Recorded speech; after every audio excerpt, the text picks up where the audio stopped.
Hey everybody, I'm Sierra.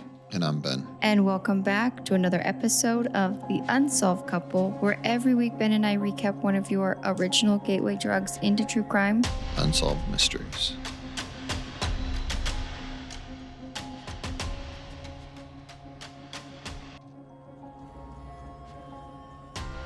Okay, as you can tell, I still sound like Phoebe Buffay from the Smelly Cat episode where she was a good singer for a few weeks. Do you remember that one? I do not. She got sick and she got this like sultry voice from being sick, and her song Smelly Cat, Smelly Cat, what are they feeding you, popped off. But then when she healed up, her career went back to where it was, which was just playing in the coffee shop. Yes. Is this weird? We are at a different setup right now. Yeah. You can tell people about your big... Well, I posted a picture about it today, but this is coming out in a few weeks, so... You got new microphones. We got new microphones. I say you because this is... you do all the work. This is... See, I know Ben's... my microphone. You know how I am. I can't sit still. I know you can't. I'm not a sit-still guy. And we're like sitting... Closer to each other. We're staring into each other's eyes. I know. Yeah. Usually we used to sit offset at the ends of a long table, like a folding table. Yeah. And now we've got like this beautiful stone table and chairs. Yeah. I'm really excited about my mute button. I asked for that, you know? Yeah. Yeah, I'm excited about that. No, but I mean, obviously this is not a visual platform, but if we sound a little different today, we're getting our feet wet again. We are in a new setup space with new tech. Do you feel like we've started over? I do kind of feel like we've started over. I feel like I just want to give everyone like a full disclosure. Like just no disclosures. Give us a few weeks to get our boots under us. What is the word I'm looking for? Our feet wet. To get our feet wet, yeah. To get our sea legs under us. Nah. Yeah. Don't give us that. Just expect. If you're already annoyed, just turn it off and... Just quit. Just quit now. Let me ask you this question. Okay. We're now into season 4. Little into season 4. Mm-hmm. What's been the best season so far?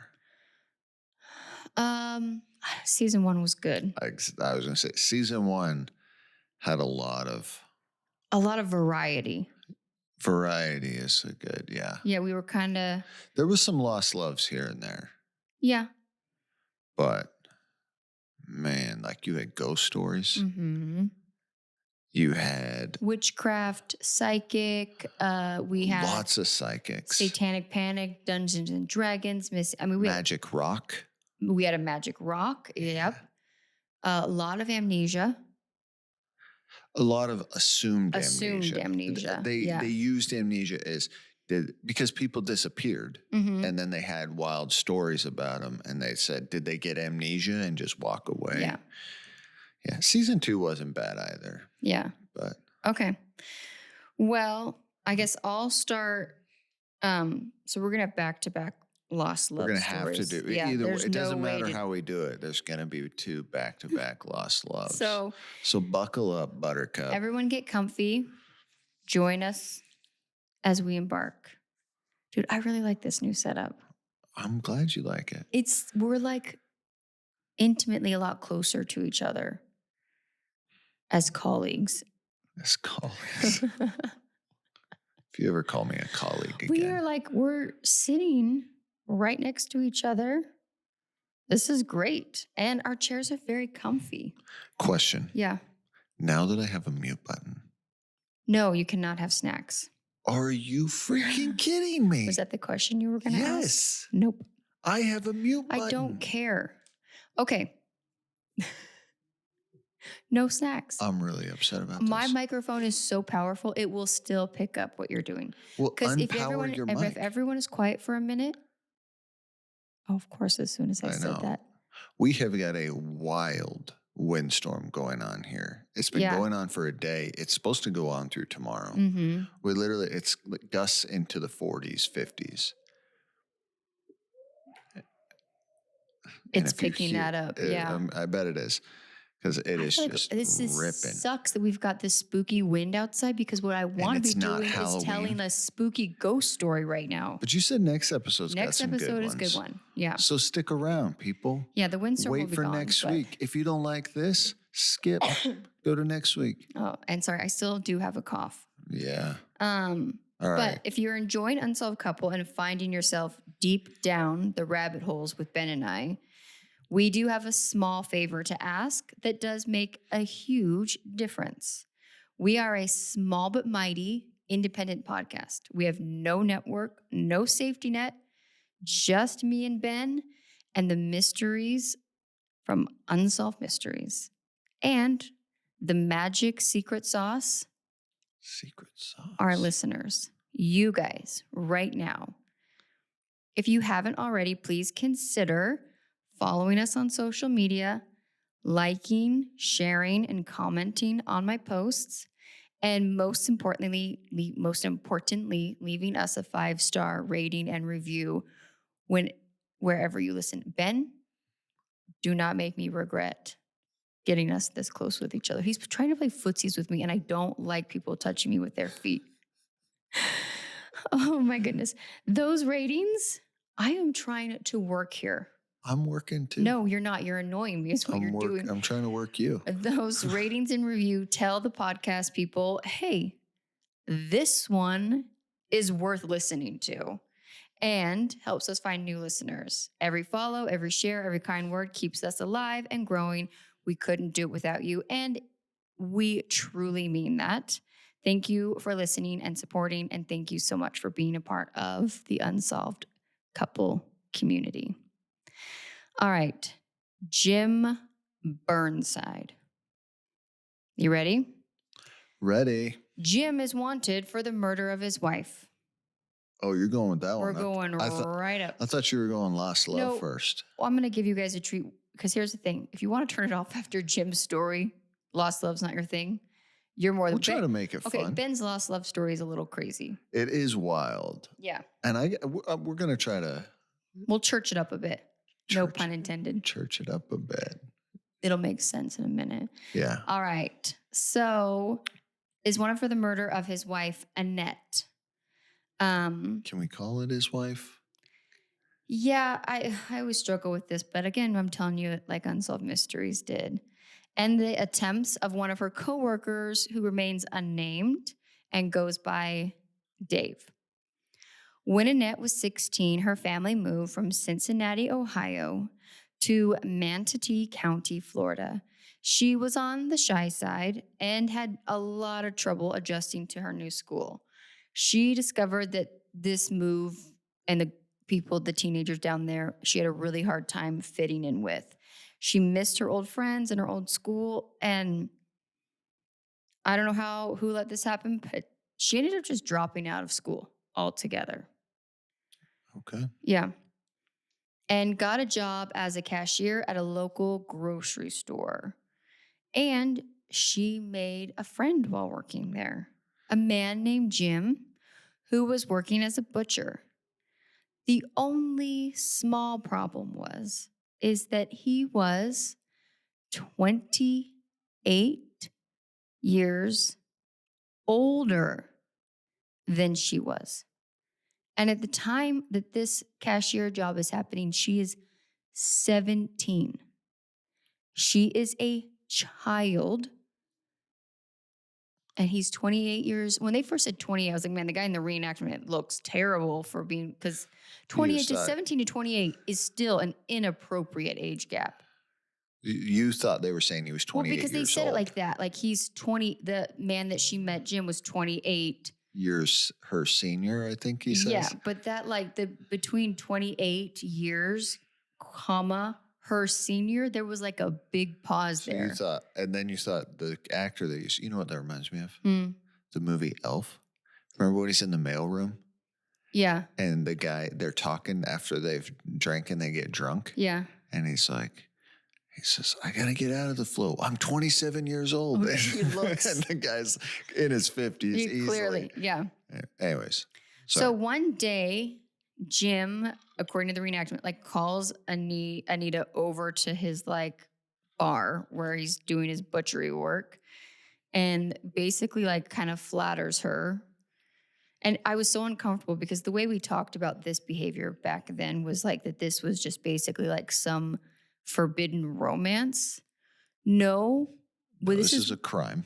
this is a crime, and this is what we call grooming behavior. Yeah. Yeah.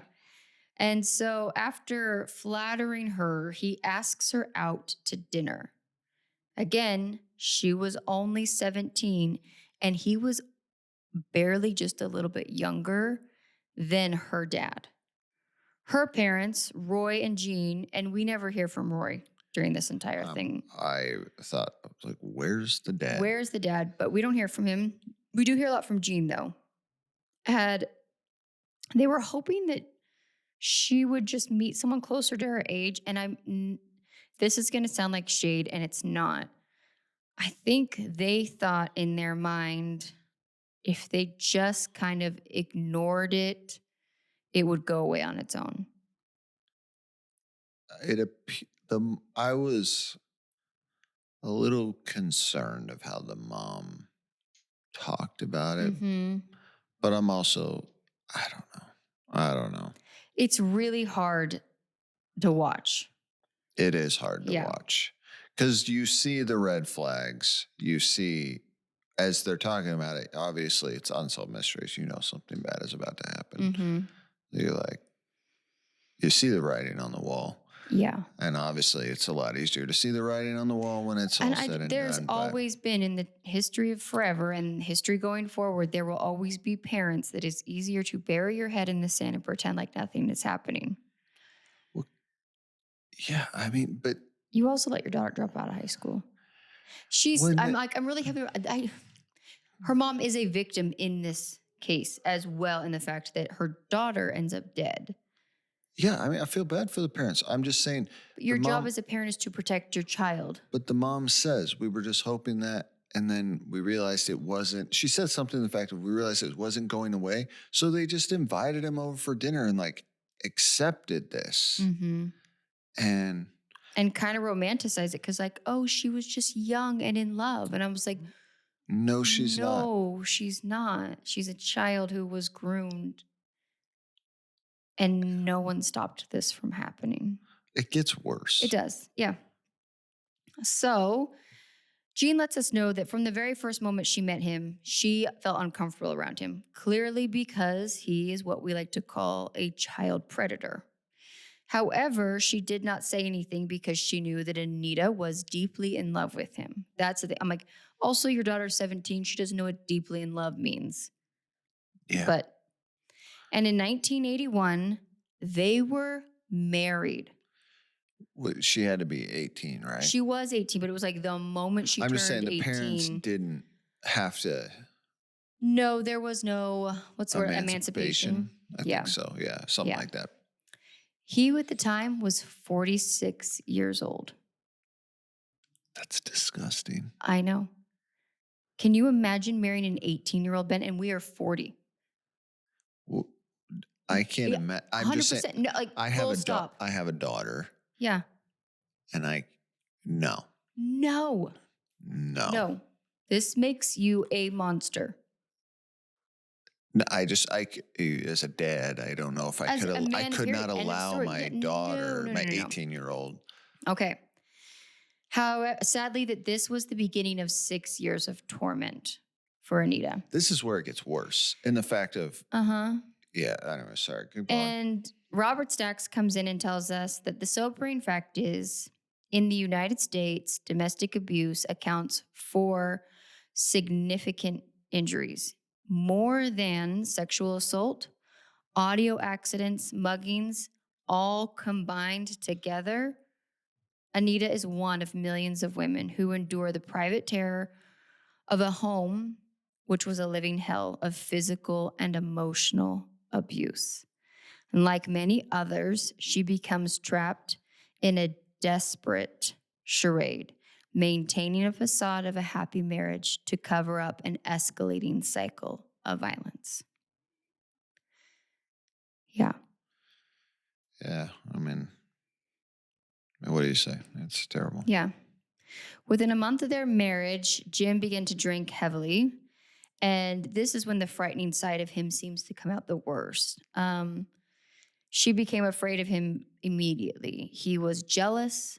And when he was drinking, he would get violent towards her. From the beginning, he informed her that if she ever tried to leave, he would kill her if she did so.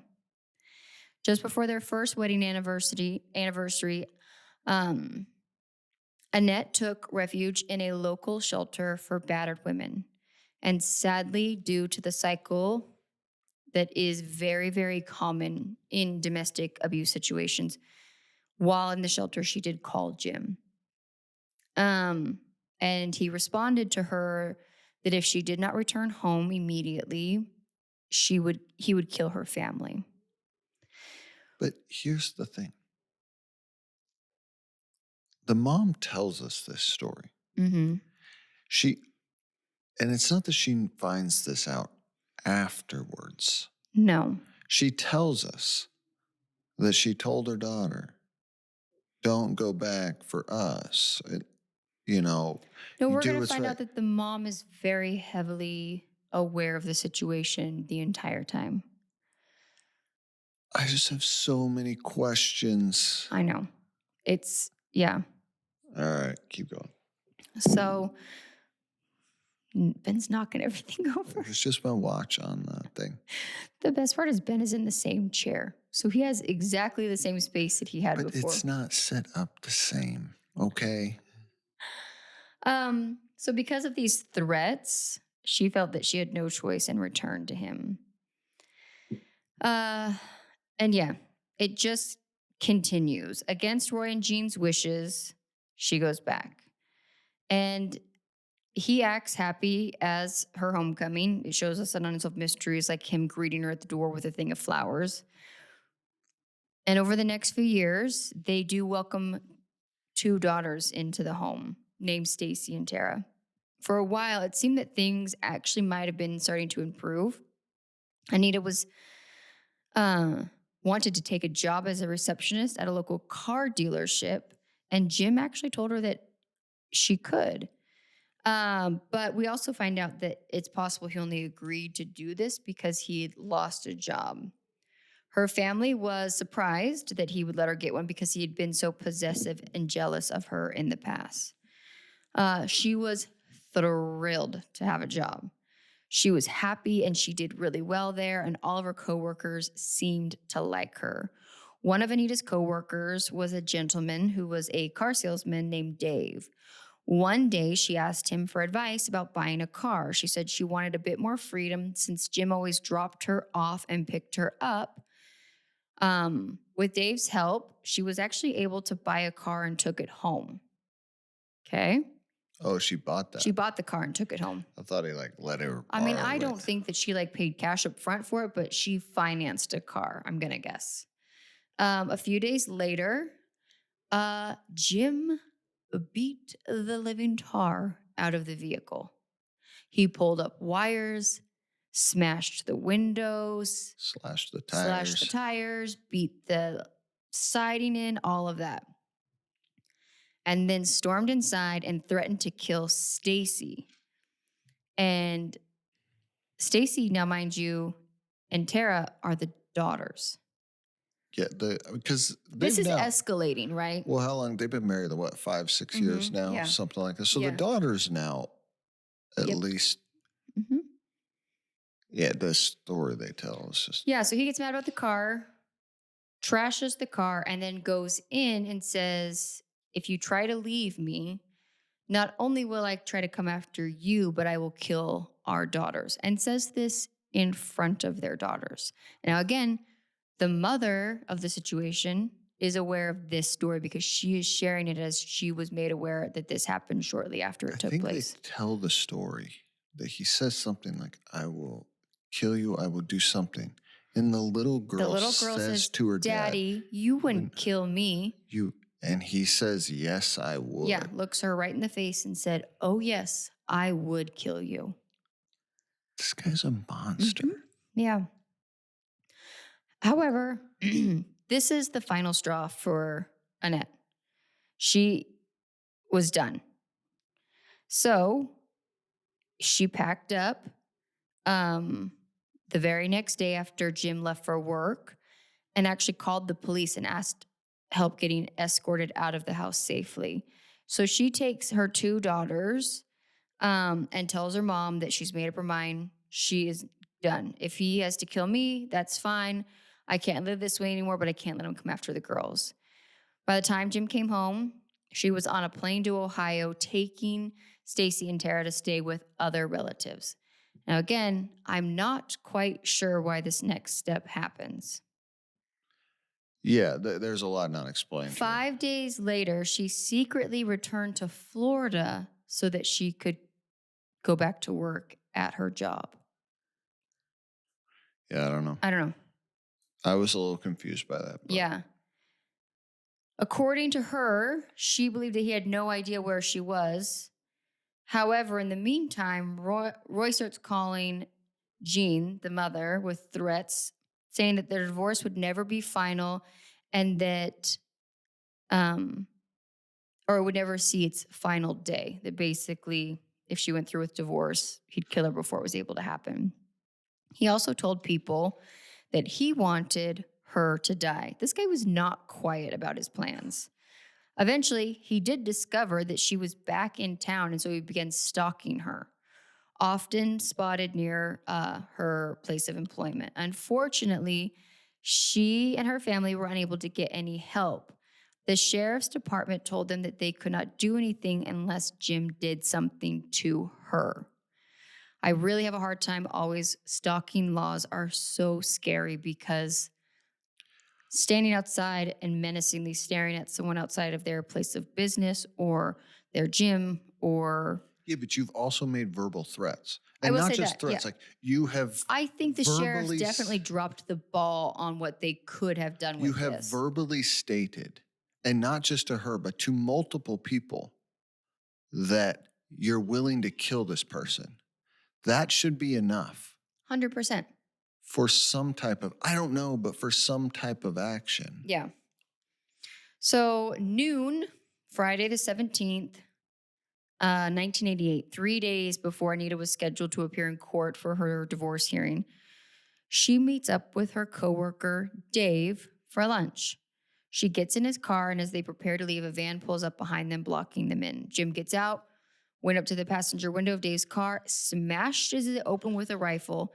Dave gets out, confronts him, and then shoots him in the stomach. Anita gets out, runs across the parking lot to get away. He chases her down with a 10-inch butcher knife. Unfortunately, this is in broad daylight. This is happening in their work parking lot.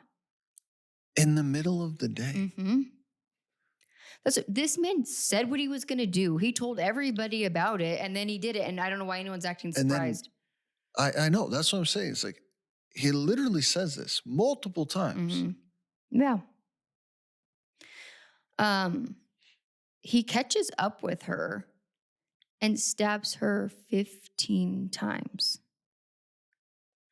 By the time Dave regains consciousness, Anita's already deceased. An autopsy revealed that she had probably died before most of the wounds were inflicted. Despite his wounds, Dave survives the attack. Amazingly, Jim escaped on foot in broad daylight after stabbing a woman to death, goes and purchases a bicycle and army camouflage fatigues at a local sporting goods store, withdraws $500 from the automatic teller machine, or ATM, and disappears. So we're looking for him. Yep. All right. Yeah, and I mean, Dave's like, I want this man off the street, not only for what he did to Anita, but he didn't finish the job.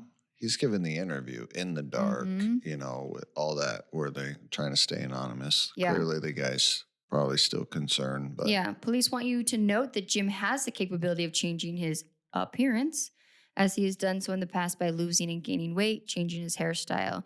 and he had previously served time in prison for theft. And then we are shown a picture of this crusty old man who looks like a wart of a toad.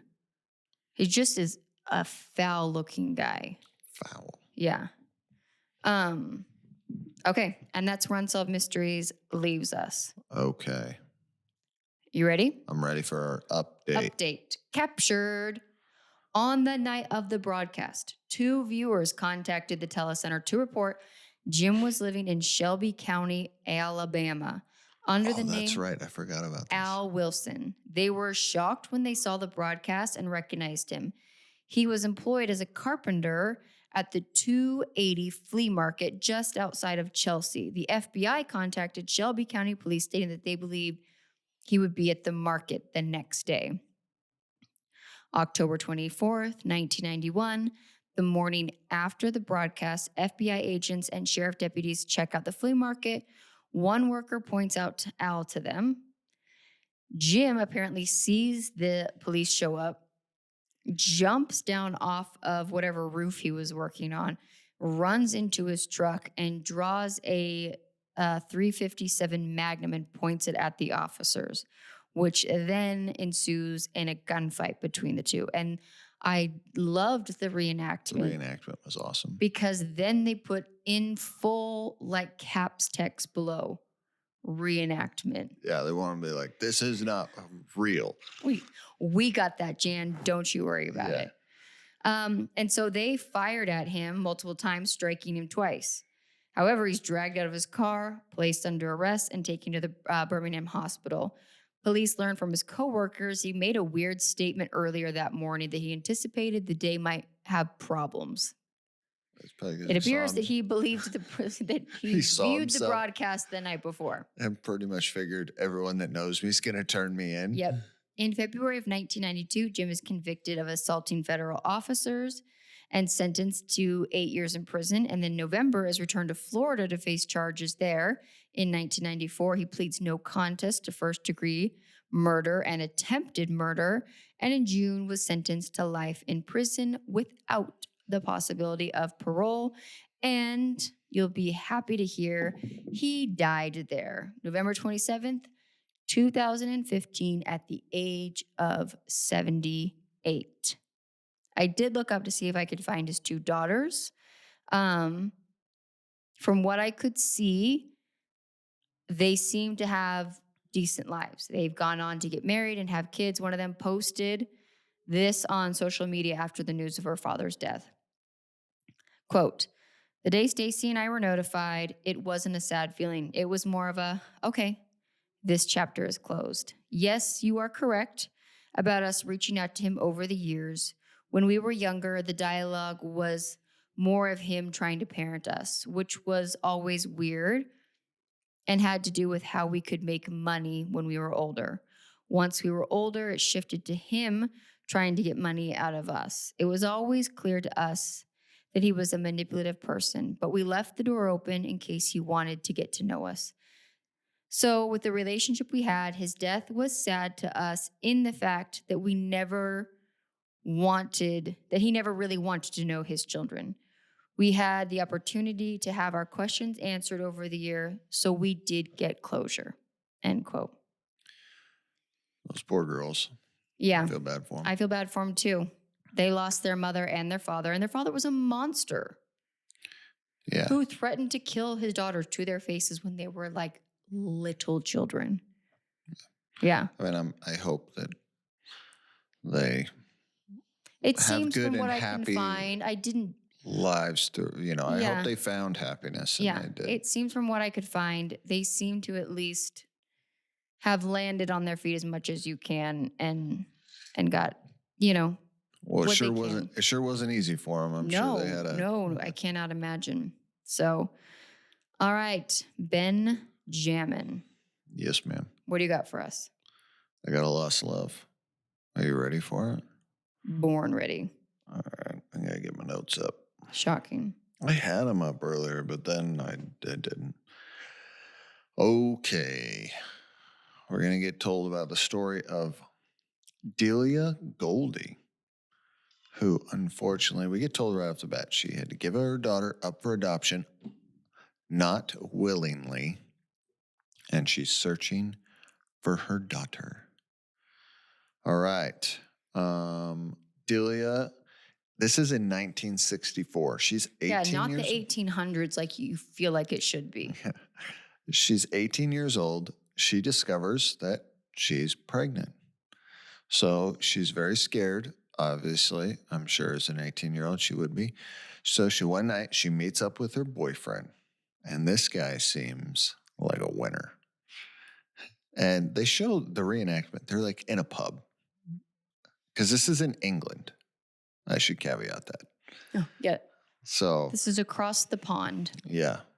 So she meets up with her boyfriend. She's like, I have something to tell you. He's like, what's going on? And of course he comes in, he's all lovey-dovey. And she says, I'm pregnant. And he goes, are you sure? If you're hooking up, that is a possibility. When men act surprised when they are this bombshell, like, what? How could what that did you happen? expect to happen? There's only one way. A + B = C. There's only one way that happens. Yeah, and you cannot act surprised. Yeah. It's a possibility. Always. So she tells her boyfriend, I'm pregnant. And he's like, well, it's not mine. She's like, yes, it is. And he says, I want nothing to do with it. He goes, and if you try to make me, I'm just going to then tell everyone that I'm going to have all my friends.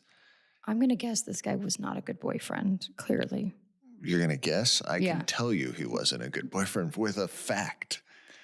That he just says, he threatens her, says, I'm going to tell everyone that you were with all my friends, and they're going to say that too. So you're never going to be able to pin it on me. So he just leaves her there to fend for herself, and then of course leaves her.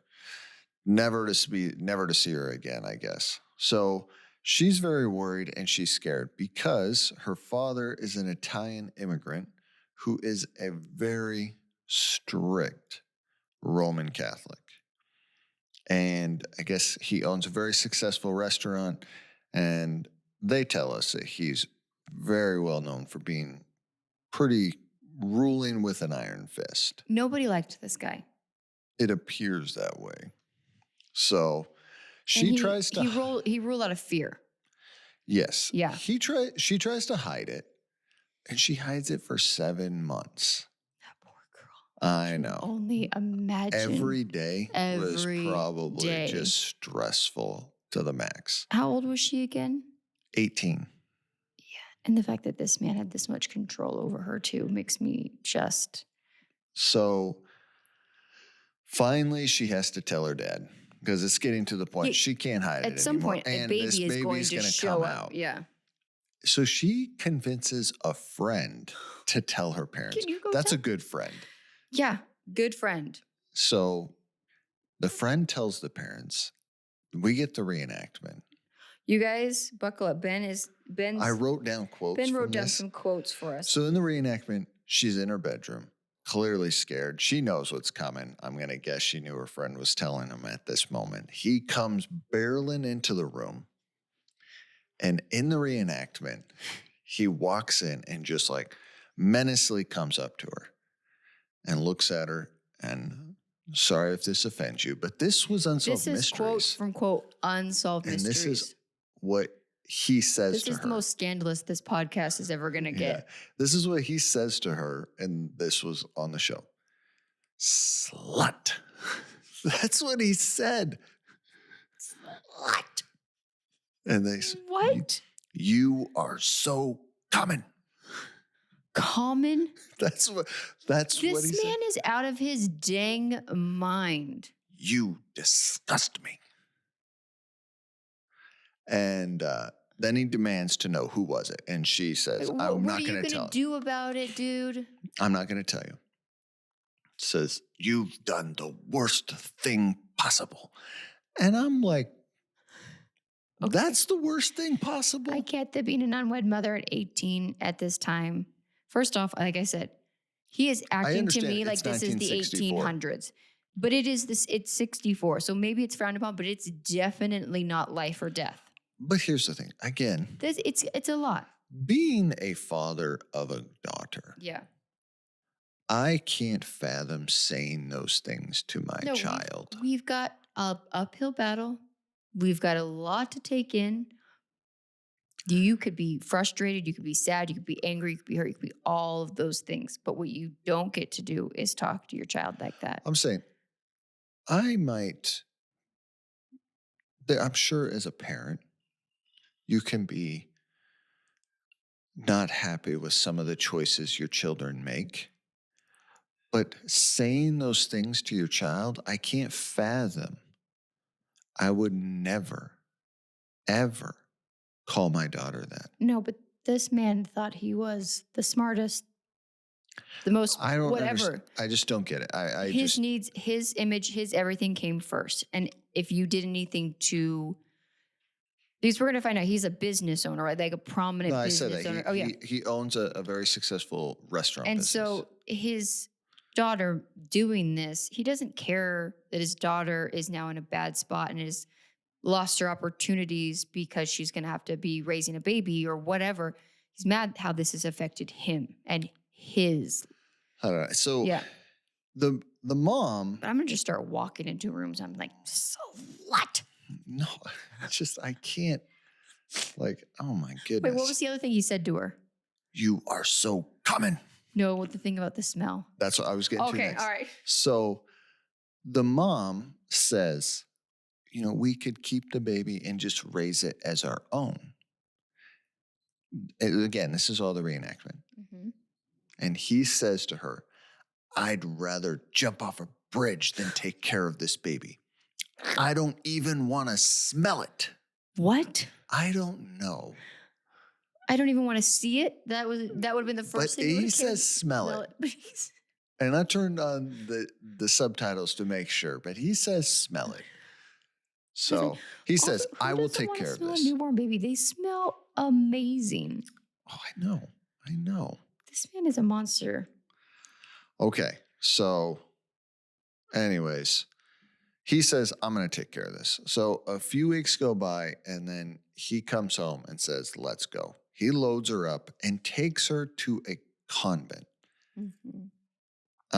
Is to the Laredo convent. Did you do any research on these places? No, I didn't. Okay. Because I didn't. For the people in the world of true crime, there is some horrific stories around these places, but I'm sure there is. Yeah. Yeah. Do you remember a few years ago when they found all of the buried babies? Yes, I know. I read the article. Yeah, that's from these sorts of places. Yeah. No, I know. Yeah. But that's a podcast for another day, like that. As one says. Exactly. Mm-hmm. So not me. I would not be in that podcast. Do you want to do another Absolutely podcast not. About convict? Absolutely not. So this is for unwed mothers and to help them put their babies up for adoption. So he takes her there and pretty much says, if anyone asks, we're going to tell them that you're visiting family out of country or whatever, I'm just going to be gone for like 9 months. Don't worry about it. Well, she's almost due, So just she goes go out visit there. The countryside for a little while. And when I come back, everything will be perfect. She goes out there. It clearly looks like almost slave labor here. She says that they would put they'd make them do work around the facility, and they would make she said hard manual labor. And they would make the women that were closer to giving birth, closer to their expectant date, to do the most strenuous work because that would help them have the baby on time. But is again, what they said. It's because they're moneymakers. These women are they're cash cows. They're selling kids. Yeah. So November 2nd, 1964, Delia does give birth to her daughter, which she named Michelle. So she tells us it was really hard. They wouldn't even let her see. She'd only let her see the kid 4 times a day for like feeding and changings and like 30 minutes at a time. Oh, these places are awful. Because they didn't want the moms to get, Oh, don't get attached. Don't get attached to this child that you Babies don't need attachment to humans that first several weeks either. So finally, after about 6 weeks, they do get an adoption. I'm for actually the kid. surprised they even let her nurse. I don't know if they did. Well, I think, four times you're a right. day. They said for feedings. Yeah, you're right. They probably wouldn't have let you breastfeed your baby. And she's only doing it 4 times a day. Yeah. A newborn needs way more than 4 times a day. Yeah. She does say that, like, her parents do come visit afterwards. And the mom goes and sees the child. And the dad, like, looks at it. And Delia is hoping that maybe once her father sees the child, holds the child, that his heart will soften. And because she wants to keep the child. She wants this child. She is an 18-year-old who has basically been kidnapped and forced to make this decision. Absolutely. 100%. And she wants this kid. Yeah. But her dad looks at the kid and then just walks away. He got a smell. He doesn't even want to smell it. He got a waft of it and he left. She knew instantly once he did that, there was no changing his mind. So finally, they find an adoption for her. They bring her in and say, hey, listen, we found a family for her, but it's a military family from America. Oh, and I forgot to write that down. So in the reenactment, they bring her in. Mm-hmm. And the lady says, we found someone for your kid. They are of the same, what's the word she uses? Skin tone or something. It's coloring? Coloring. Yeah, it wasn't like they are the same race, which again, what does that matter at all? Yes. But they say it in such a racist way. It is, it's bad. It's bad. Because the way she says it. Delia she's got darker, she is like Italian, isn't she? She's Italian. Yeah. Her dad's an Italian immigrant. Yeah. Yeah. So I don't know. It was bad. Yeah. It was like, wait, what? So they say they found a family for her, but he's in the Air Force. So she has to sign this paperwork for the baby to leave the country. Mm-hmm. And they're like, that's okay, right? And this lady clearly feels threatened. What choice does she have? Yeah. So she signs this. They bring her in. They let her see the child one last time before They give her 30 minutes. 30 minutes. She says, as she's doing that, she slips a note into Harry Potter style. Her blanket. Yeah. To try to tell the family, please let my child know. Not even what my contact information is, but just let her know that I loved her and that I didn't do this willingly. Mm-hmm. I thought that was interesting. She goes, I want this child to know I was forced to do this. What are you doing? I'm just taking a picture of you in your new space. All right. So unfortunately, she's got to give the baby up. That happens. And then she says she goes back home. Mm-hmm. And they never speak of the adoption again. No, of course not, right? Absolutely not. No, we can't even acknowledge that this happened. If we just act like it never happened, then it never does. Yeah. So, all right. Well, I lost my spot on my notes here. Because you were looking into my eyes. No. So I want to say it was around 1979, her father passes away. But even though her father passes away, guess what? This man had such a grip on his wife. I can only imagine what that marriage was like. So now that her father has passed, she starts looking for Michelle.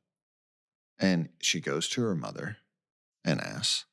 But her mom says, no, I'm going to respect the wishes of my husband, and I'm not going to tell you a thing. So she won't do it. Yep. Until 1991, when her mother is diagnosed with a terminal disease. Mm-hmm. And is laying in a hospital bed. And man, I have such a problem with this scene. Such a problem. I know. So a friend, it took a friend. It took someone to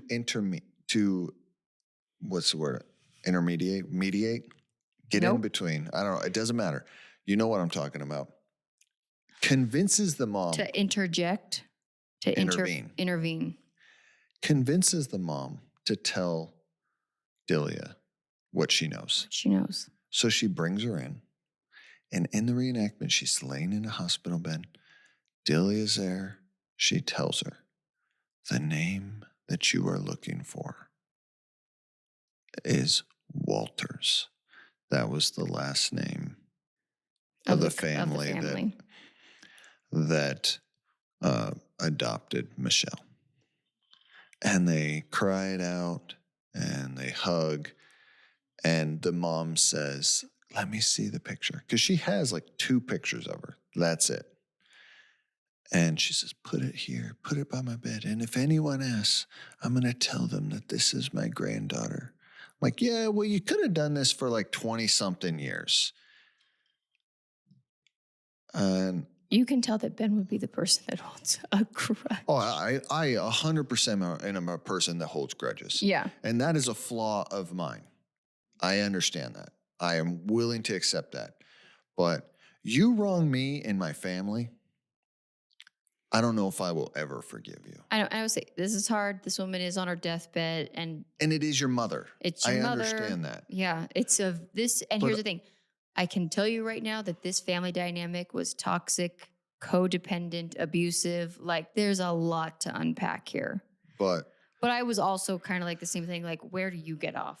Like, who do you think you are? Now you want to claim her as your granddaughter? Yeah, convenient. But that's my personal opinion. And I should keep my personal opinions to myself. No, you don't have to. We have a podcast. We can say any opinions on here we want to. All right. So she is searching. She does make a breakthrough finally and finds out that the family had renamed her Laura and is supposedly living obviously in the United States. So, but she hasn't quite found her daughter yet. So that's where Unsolved Mysteries leaves us. Where is she? What's the update? You're still muted.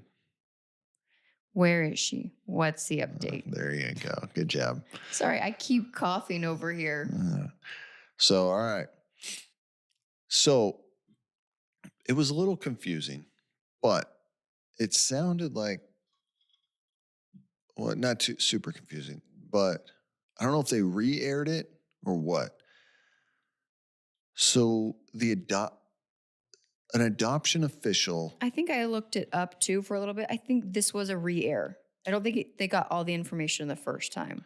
So it appears that an adoption official contacted Delia and said, I know who she is and I know where she's at. If you'd like, I will get in contact with her. So Delia wrote her a letter explaining it and said, I will be on Unsolved Mysteries. If you want to watch and see your story and then decide, you can. So they show us, she videotaped herself watching the Unsolved Mysteries episode, sees the episode, and then calls the center herself and says, yes, I will get in contact with this lady who's supposedly my mother. So they do get in contact. And on September... And it appears she's watching it like with her adoptive parents too, which I love. No, it wasn't. Her mom, her adoptive mom had passed away in 1989. Oh, she was watching it with an older woman. At least that's what I didn't write this down, but from what I was watching, because she says, like, I can't be your mom or I can't take your mom, but I can be as close, hopefully. Okay. So she watches it. They get in contact September 19th, 1992. Delia flies in to Syracuse, New York. We get the Unsolved Mysteries camera crew there, and this is back, you guys. You used to be able to go into the airport and wait at the terminal gate. Yeah. She's there. She comes out. They hug. They have a great reunion. Michelle, who's now called Laura, is married and has 2 kids of her own. And they're all there. They welcome her. They say it's such a great thing. I thought it was cool because Laura says they interview her. She's very excited. And Because now, obviously, that's her name is Laura. That's what she's gone by her whole life. She says, this didn't change my life. It's enhanced it, which I thought was nice because that means she's happy with the way she grew up. It's unfortunate. She wasn't a part of the process of what got her to there, but she clearly still, but she's like, this, now I just get to know more. Because that's where I got it from. She says when her mom passed away in 1989, she gave her all the information she knew of her adoption, but she didn't know everything either. Got it. So her mom gave her all that information. So she herself had been trying to fill in those gaps. And now that all has gotten filled. I did find out, very sad, I read the obituary, Laura, the daughter, passed away in 2019. Yeah. And I don't know what from. And it seemed like her husband had passed away already too. Oh.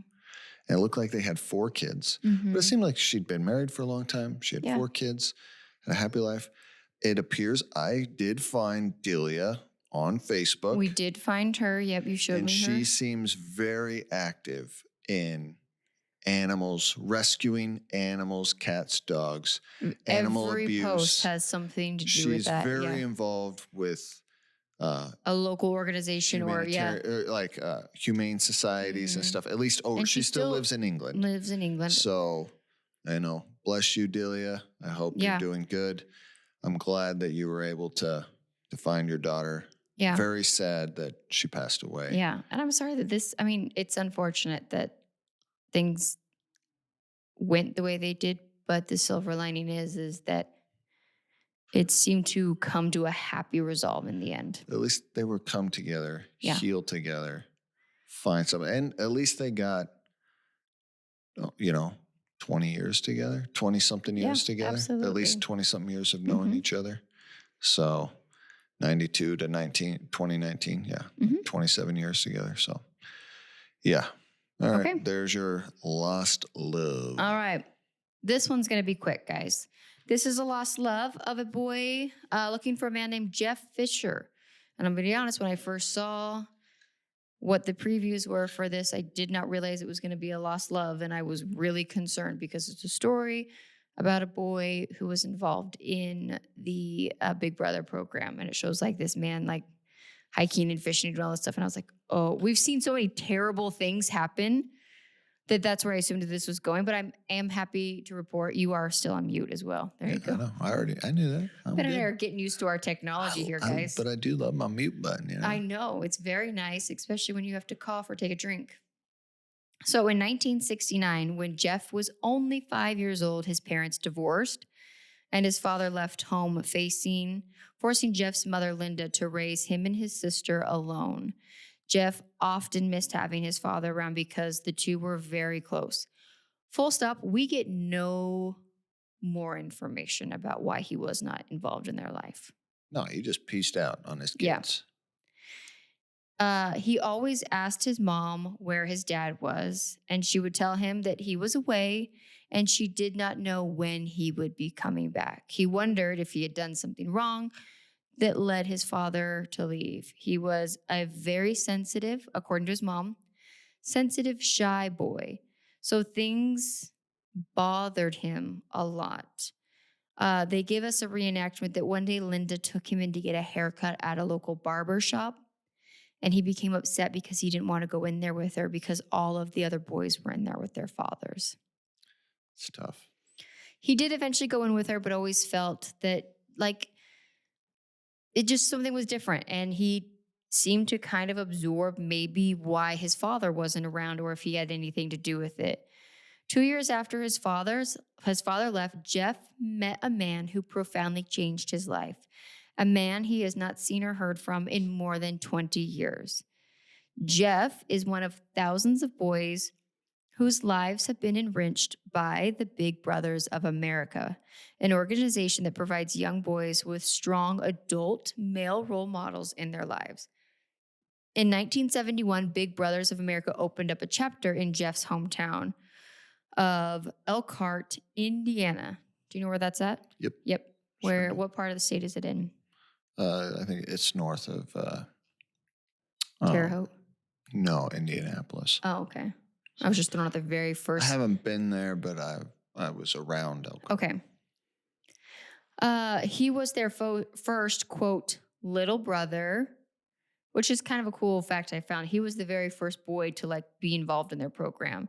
And his big brother was a man who was 31 years old, named John Novertree, a local salesman and a father of 2 young daughters. I loved the fact that this man had 2 girls of his own and still chose to be a part of this program. I think that's amazing. And I'm going to guess most men who have all daughters absolutely love being a dad to girls. But I also thought it was remarkable that there was probably a part of him that was like, dang, I don't get to, like, let's say he had a love, which he appeared to, of hunting or fishing and kind of more what you would consider things you would do with your son. Um, and so he found a way to be able to do that and give back at the same time. I thought it was very endearing. So Jeff remembers that John was a big guy. And in fact, he was over 6 feet tall, had jet black hair, and was, quote, solidly built, had a very commanding presence, but was also very kind and easy to get along with. Over the next 10 months, Jeff and John spent many weekends together. John gave him the companionship that he needed at the time. He took Jeff out to do things that Linda was either unable to afford or unable to make the time for, since she was working full time to support their family. Jeff was happy to have an adult man in his life to spend time with him. It made him feel good about himself. One weekend, he took him camping, teaching him how to set up a tent, build a fire, and fish. After Jeff and John spent time together, Lynn noticed that Jeff became more confident in himself. He was proud of the fact that he was a big brother, or that he had a big brother, excuse me. He would often tell other kids about the things that he and his big brother would do together. He was proud that he had a man in his life that was, quote, just his and there for him when he needed him. Sadly, only after 18 months, John's company transferred him to another state, and he and Jeff were no longer able to spend time together, but did stay in touch. In September of 1972, Jeff underwent open heart surgery to correct a congenitive some sort of defect. What's the word I'm looking for? I don't know. I don't What know is the either. word you're Everyone looking? is yelling it out. Okay, he had a defect in his heart. I don't remember what. I don't know what that word is. I know what that word is, but I cannot say it right now. It was a terrifying experience, but a phone call from John, who himself had suffered from heart problems, helped to ease Jeff's fear. Congenital defect. Thank you. My second half of my ADHD brain was going through all of these words. Yeah. It helped him see that John could deal with his heart problems and remain healthy. It made him realize that his heart condition would not be the, quote, end of the world. Linda felt that that he was the call that was like a big help and support in Jeff getting through that surgery. Jeff, unfortunately, though, never heard from John again, but he feels that his support and understanding were key to his complex story. Jeff went on to graduate from high school, and at 26 now works in construction and has a family of his own. He said that John introduced him to a world that he had never seen before, and that it made the world beautiful and different from what he was used to. And he felt that he made a lasting impression on him and still thinks about him decades later, and he would hope to be able to see John again just so he can thank him. And that's kind of where Unsolved Mysteries leaves us. Well, that was a good story. Yeah. Facebook could have solved this one, but yeah. Facebook could solve all these. All of these. All right. You ready for your update? Yes. Solved. Thanks to the tip from several viewers, Jeff's search for his, quote, big brother ended the night of the broadcast. John was stunned and had no idea that Jeff was looking for him. As the show aired, people from Elkhart from Elkhart all the way to Michigan started calling him and telling him that he was on television and that Jeff was looking for him. He got dozens of calls that night, and he said almost just as many the next day. Later that night, the two spoke on the phone for the first time in 20 years. 9 days later, Jeff and Linda traveled to John's home in Tacoma, Washington. not far from where we grew up, in an emotional reunion with him and his family. Jeff had been waiting 18 years to thank John and was willing to do anything to be able to do that. When he started what began as a big brother, John wondered if he had enough time to, quote, do what was right. And he was glad to be able to find out that 20 years later, he did make a difference in this little boy's life. And they remained in close contact until John passed away in 2014. Wow, that's a good story. Yeah. All right, guys. I mean, that's it. That is our recap of season 4, episode 6 of Unsolved Mysteries. It's only 3 stories this afternoon or evening or morning. Whenever you're listening to Whenever you're listening to it. So I forgot. Okay. Elkhart's right on the border. I did. Border where? Of Michigan. Okay. So I lived in Indiana for a couple of years. Mm-hmm. But when I wasn't living in Indiana, I was doing another trip through that area, and I stopped in Elkhart. Oh, did you? Yeah, and we ate at this restaurant, and it's an Amish restaurant. I bet it was really good. And it was the best food I've ever eaten in my life. I still, to this day, remember. Was it the best food you've ever eaten in your whole life? Besides my wife's food. It was some of the best food I've eaten at a restaurant. You know what I mean? Sure. Cool. It was so good. So good. Like real. I'm sure it was. When we were in homemade. not Nashville, when we went to, East Tennessee, we went to that little grocery store that was an Amish-owned grocery store. Do you remember that? Where we got like the homemade butter and the bread and all this stuff. I was I could spend $7 million in this store. Yeah, they do it right. Mm-hmm. They just do it right. Yeah. Interesting. Oh, cool story, babe. All right, sorry to take. No, you're totally fine. All right. So that is our recap. If you would like to hang around for some chitty chat time with Ben and I, please feel free to sit tight. And if not, feel free to exit stage right and make sure to be back here again with us next week. Ben, I actually made you aware of this question days ago. I don't remember. What is something that instantly not just makes you mad, but full on enrages you? Insta pissed, as we might say. Insta pissed? Like 0 to 10 so fast. And there is no like buildup. Like you are instantly there. Oh, that is a good question. I can't think of anything else. I remember you saying something like this to me the other day. Yeah. And you want me to go first? Yeah, you're going to have to go first. You're going to have to hopefully trigger some things in my mind. Mine is hiccups. Oh, okay. Yeah, that's right. That's right. You guys, I've been like this my whole life. And I think it got worse when I was pregnant with twins, because a weird fact, when you're pregnant, your baby inside your stomach, inside your uterus, gets the hiccups from like all the time. And so when you have 2 babies in there, they don't get hiccups at the same time. They get hiccups and at different times, or they have them quote unquote at the same time, but they're not rhythmically with each other. So it's hiccup, hiccup, hiccup, hiccup. Like, and you're to have your body doing something so like out of your control. I think I just have control issues in general, but that's shocking. I'm shocked. The moment I get one hiccup, I get instantly angry and I'm in a bad mood immediately. But I also go into panic mode because I one time read an article about a woman who got the hiccups and they never went away. She had to go into the hospital. And there is a weird one-off, weird disease or something that you can get non-stopping, reoccurring at night and day hiccups. And like her life was like she had to take muscle relax, like insane things to be able, because how can you sleep when you have hiccups? How can you eat? You fall asleep in between hiccups. I would move to Canada and partake of whatever program they have to just be like, I'm going to go to sleep and not wake up again if I got hiccups that would never go away. My panic, I'm talking faster right now because my level of anxiety is going up just thinking about it. I feel like I've spoken into existence because I hate the hiccups. They make me feel nauseous. They give me a headache. They make me angry. They make like all of the worst things, anxiety. And I start to instantly panic.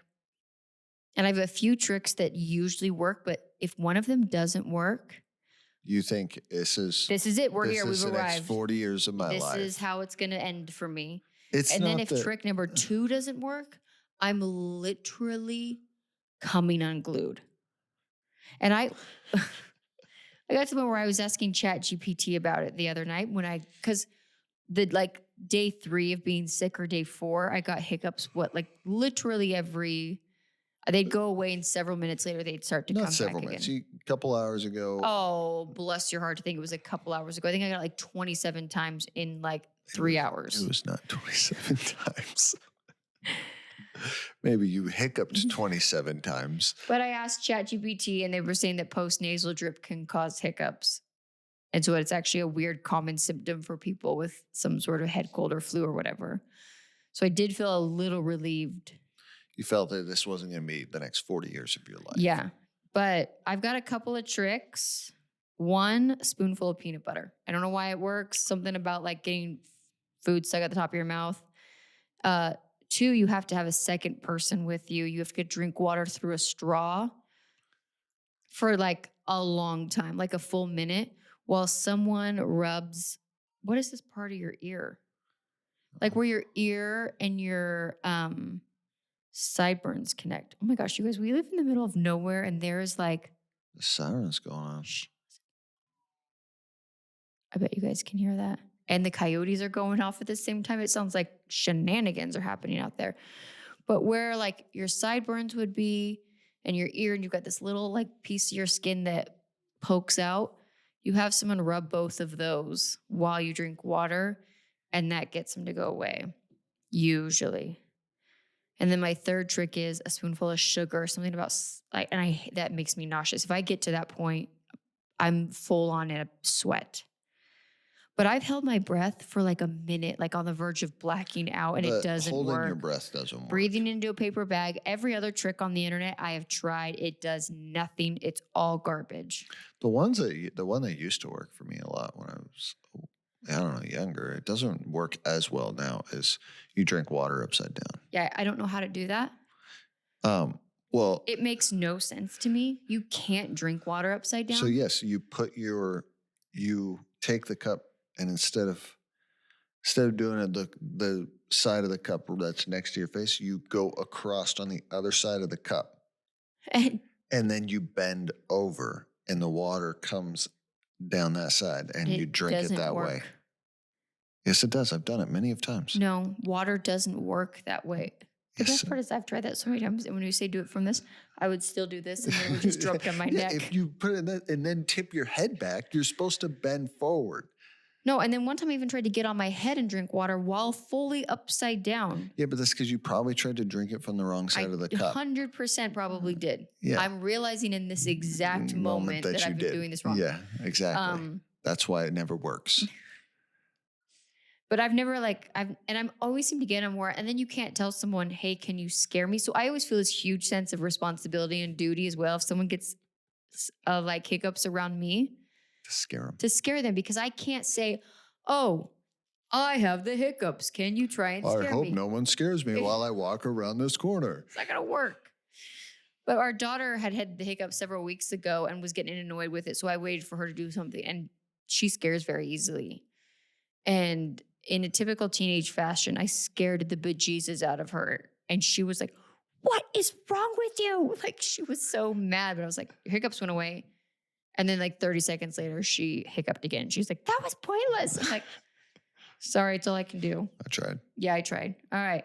Did that, to me, that's I don't want to be like, what makes you so angry that you want to punch a fist through a wall? But I don't know if I don't punch my fist through I'm the just wall. saying there's 2 different types of anger. I do get very instantly angry, but it's like a mix of other emotions. And it's over something very stupid.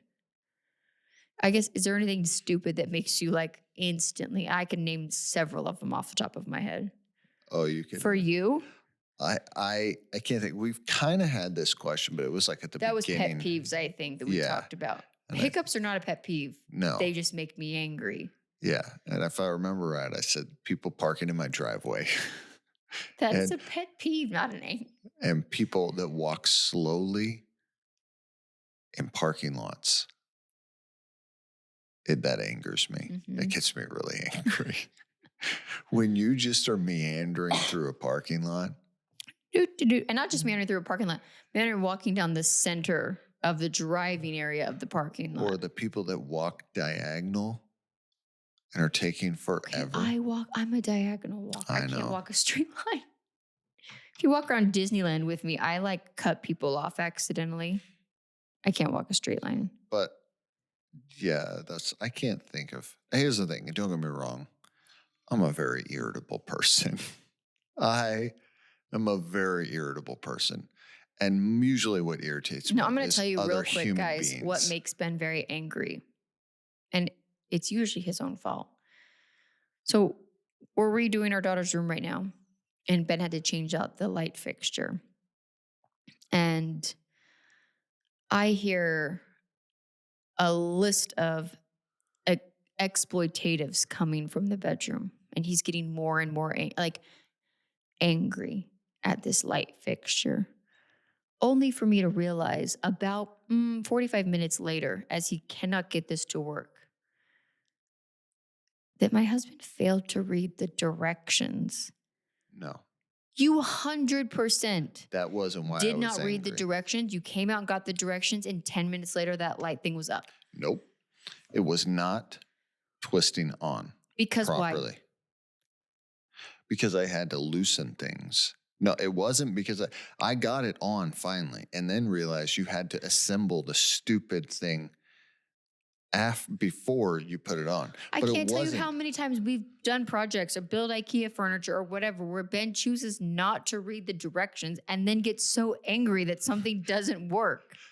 And shout out to my son, okay? Oh, yeah. This kid, so... He sat by your side that entire time. Yeah, he did. He was a trooper. Uh-huh. Good kid. He helped me because I had a week off from work. And this was my project, was to build the loft bed in our daughter's room. And he was with me the whole time. And then our youngest was there also. I had my two boys helping me. And let's just say when things don't go how I want them to go, I sometimes get insta-pissed. That's what I said. This is what I'm talking about. So insta-pissed on... when things don't go the way you want them to, on projects that you are working on, or when Ben's working on the vehicles. Vehicles do insta-pissed me. So we get done. It was a 3 to 4 day project for me and my boys. Almost all day. Yeah, all day the boys. We built this thing. They built a loft bed, full lumber from scratch. Yeah, we had to get the lumber, all of it. And not just a loft bed. It's like 8 feet up in the air, isn't it? Yeah, and it extends from wall to wall. Yeah. And I built it She has like a whole second story in her bedroom now. Yeah. Yeah. And anyways, I built it from scratch. It's attached in. Anyways, that's not the point. Point is we get done, and my youngest then goes to Sierra and says, "Mom, do you want to know something? Dad cursed a lot while making the loft bed." He rats me out. Immediately. The minute this project is done, he goes and tattletales on me. He didn't rat you out while the process was going. He waited till the chapter was closed. And here's the thing. He said it to me with a grin on his face. I was almost waiting for him to then use this as an excuse to accidentally drop the S-bomb somewhere. Because that's Ben's favorite curse word. So, and this is a family podcast, but when I am in the comfort of my own home and I'm insta-pissed, there's a lot of H-bombs getting dropped, a lot of SOB, the S word. There's a lot of that. And I usually don't say it around my kids. But when I'm in the middle of a project and I'm building something and it doesn't go right, it just comes out. And unfortunately... And a lot of times it doesn't go right because Ben's not a contractor. He's also trying to teach himself to do this whilst doing it.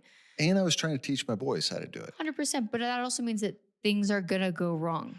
And it just sometimes just comes out instantly. So, Yeah. See, there was we got around to it eventually. unfortunately. And if you need Ben to change your oil and something unscrews incorrectly or he drops something in an engine, anytime Ben's had to work on the cars, I get really angry about it. quickly get angry. Yeah. But then you always get it done and then you're like, okay, good. But then if you say, Ben, well, let's just take it to a mechanic or let's just hire somebody. Absolutely not. I can do it myself. Exactly. See? All right, guys. Well, we will see you guys again here next week where Ben and I will recap another episode of Unsolved Mysteries. And hopefully I'll have my voice back.